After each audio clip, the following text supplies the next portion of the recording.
Coral দেয়া মূর্তিগুলা চূর্ণ বিচূর্ণ করে দিল।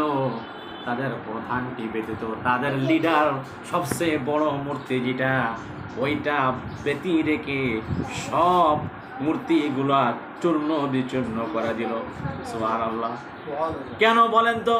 বলে যে একটা কথা আছে সমাজে, কান টানলে মাথা আসে, কান টানলে মাথা আসে। যদিও চেলাবেলা গুন্ডা ধরা না যায়, এই লিডার যে গুরু যে তাকে যদি ধরা হয় তাহলে চামচাগুলোর নাম টস করে বলে দিবে শাস্তির ভয়ে। ঠিক কিনা? ইব্রাহিম আলাইহিস সালামের হিকমত দেখেন, আল্লাহ তাআলা তাকে কেমন হিকমত দিলেন, কেমন জ্ঞান দিলেন, যে বাচ্চা ছোটোখাটো যত মূর্তি ছিল লিডারে রাখে সবচেয়ে বড় মূর্তি যেটা ওইটাকে রেখেছে, আর সবগুলো কি করলেন? ভেঙ্গে চুরমার করে দিলেন। এটি আকারে অথবা তাদের দৃষ্টিতে সম্মানিত হওয়ার দিক দিয়ে বড় ছিল। ইব্রাহিম আলাইহিস সালাম তাকে রেহাই দিলেন কিছুক্ষণের জন্য। কি করলেন? রেহাই দিলেন। এতে এক প্রকার বিদ্রুপ উদ্দেশ্য ছিল যে একটি আস্ত অন্যান্যগুলো চূর্ণ বিচূর্ণ হওয়া থেকে যেন ধারণা জন্মে যে হয়তো সেই অন্যগুলোকে চূর্ণ বিচূর্ণ করেছে।